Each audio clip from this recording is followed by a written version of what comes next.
হর হর মহাদেব। তো আজকে এটা হচ্ছে রোববারের একটা ব্লগ। তো সকালে উঠেছি, উঠে আগে একটু ভাবলাম গ্রিন টি বসিয়ে দিই। বসিয়ে কিচির জন্য একটুখানি সুজি রান্না করব, ওর সকালে খাবে বলে। আর ওপরের কিচেনেই আমি গ্রিন টিটা মানে সকালে চাটা আর ওর খাবারটা করে নিই, তারপরে ওকে খাইয়ে টাইয়ে আমি নিচে যাই। তো এখানে চাও হয়ে গেছে আর সুজিটাও বসিয়ে দিয়েছি, সুজিটাও হয়ে এসছে প্রায়। ফুটে উঠলে নামিয়ে দেব। আর ও যেহেতু গরুর দুধ খায় না, ফর্মুলা মিল্ক খায়, সেহেতু আমি সুজিটা একটু হালকা ঠান্ডা করে তারপরে ওর মানে ফর্মুলা মিল্কটা ওতে অ্যাড করি, তা না হলে না ওটা কেটে যায়। আর এখানে ও ঘুম থেকে উঠেছে, তো আমি এখানে ওর সাথে একটু খেলা করছিলাম। ও দুষ্টুমি করছিল আর ওর সাথে আমি খেলা করছিলাম। আর ওর সাথে একটু খেলা টেলা করে ওকে উঠিয়ে দাঁত ব্রাশ করিয়ে আমি এখানে বিছানা একটু সেট করে নিচ্ছি, গুছিয়ে নিচ্ছি। বিছানা না গোছানো থাকলে, অগোছানো থাকলে না খুব খারাপ লাগে, মনে হয় দিনই ভালো যাবেই না। আর এখানে আমরা দুজনে বসে কথা বলছিলাম আর কিচিকে আমি বকছিলাম। কিচি এটা ওটা হাত দিচ্ছে আর ঘাটছে। কিচিকে আমি বকছিলাম আর আমরা দুজনে বসে একটুখানি চা খাচ্ছিলাম, গ্রিন টি খাচ্ছিলাম। তো চাটা খেয়ে আমি এখানে ওকে খাইয়ে দিচ্ছি। আর ও নেল পালিশ নিয়ে খেলা করছে। নেল পালিশগুলো নিয়ে কী করে জানো, ওর পাপার পায়ের আঙুল নখের মধ্যে পরিয়ে দেয়। মানে যে নেল পালিশটা পাবে সেটা নিয়ে ওর পাপার পায়ের নখের মধ্যে পরিয়ে দেয়। আর আমার রিমুভারগুলো যায় ওই নেল পালিশ ডলতে। এই আর কি। তো আমরা এখানে সবাই চাটা খেয়ে যাই হোক ওকে খাইয়ে নিয়ে আমরা নিচে গেলাম। নিচে আজকে নিরামিষ, যে রোববার, কালকে যেহেতু সোমবার করব তাই আজকে নিরামিষ। ধোকার ডালনা হবে, ডাল হবে, আর হবে পটল ভাজা আর বাঁধাকপি। আর ওখানে একটুখানি কাজু আর কিশমিশ, চারমগজ এগুলো ভেজানো আছে। আর এই ধোকাটা না এই ইনস্ট্যান্ট ধোকা দিয়ে করেছি, মানে এটা জাস্ট জলে গুলে রেখে কড়াইতে একটু নাড়াচাড়া করে তারপর নামিয়ে একটুখানি মানে একটা কোনো থালাতে সেট করে ছোট ছোট পিস করে কেটে ভেজে নিলেই হয়ে যায়।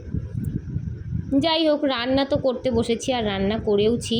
পরে বুঝতে পেরেছি কত বড় ভুল করেছি, পরে বলছি সেটা। যাই হোক, তো এখানে একটু আলুগুলো আমি ভেজে নিচ্ছি। আলুগুলো ভেজে আমি একটু শুকনো লঙ্কা, জিরে আর তেজপাতা ফোড়ন দিয়ে দিয়েছি বাঁধাকপিটা বসাবো বলে। বাঁধাকপিটা আমি আগে থেকে সেদ্ধ করে রেখেছি, মানে একটু ভাপ দিয়ে রেখেছি প্রেশার কুকারে। তা অনেকেই আমাকে প্রশ্ন করেছো যে আমি কেন মেডিসিন খাই, কি আমার প্রবলেম, কি শরীর খারাপ নাকি। আমার অনেক বন্ধুও আছে, আমার অনেক আত্মীয়ও আছে, তাদের মধ্যে অনেকে প্রশ্ন করেছো। তো হ্যাঁ, আমার মানে প্রবলেম আছে। আমার মানে ভিটামিন D3 আমার একদম নেই।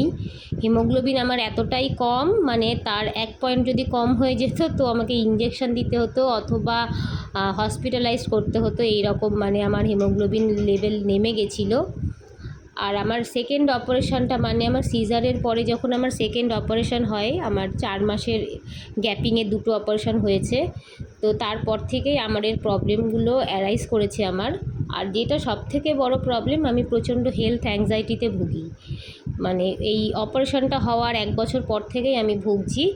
মানে হেলথ অ্যাংজাইটি বলতে মানে সামান্য ধরো আমার যদি হাঁচি কাশিও হয় কিংবা একটু পেটেও ব্যথা হয় বা কিছু হয়, মানে সেটাকে নিয়ে আমি এত অ্যাংজাইটি হয় আমার ভেতরে, মানে মনে হয় যে কোনো বড় রোগ হয়েছে বা হয়তো কি বলবো, মানে এখনই মানে আমাকে হসপিটালে নিয়ে যেতে হবে, আমি পড়ে যাব, মানে এই ধরনের একটা হেলথ অ্যাংজাইটি একটা রোগ আছে। এটা অনেকেই ভোগে।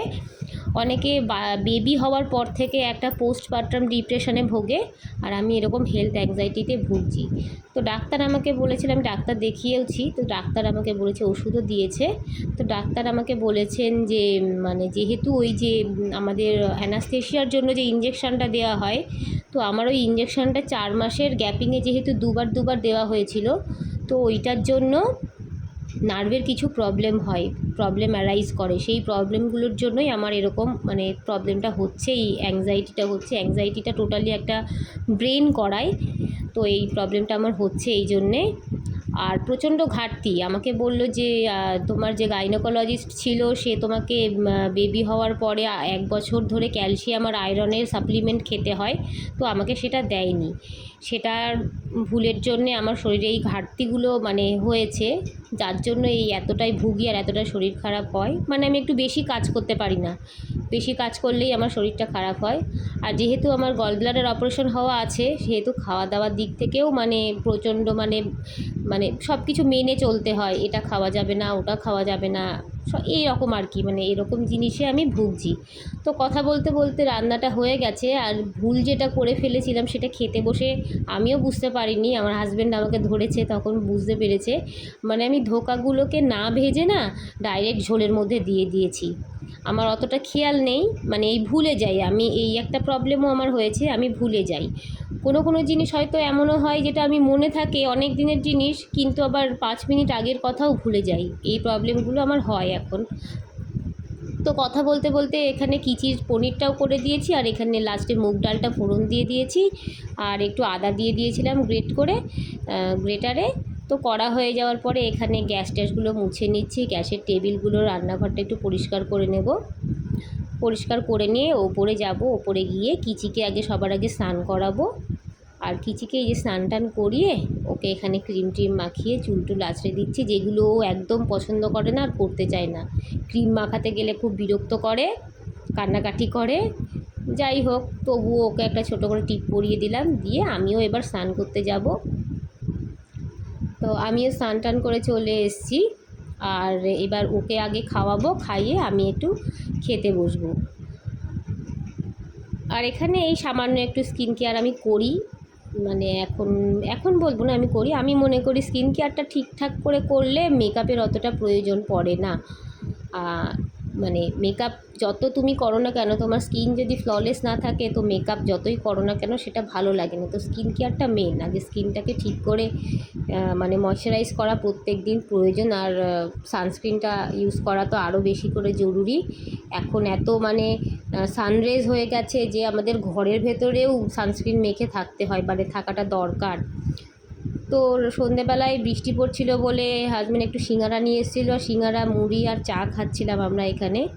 তো আজকের ব্লগটা এই পর্যন্তই থাকলো। তো তোমরা সবাই ভালো থেকো, সুস্থ থেকো। আবার পরের ব্লগে তোমাদের সাথে কথা হবে। টাটা।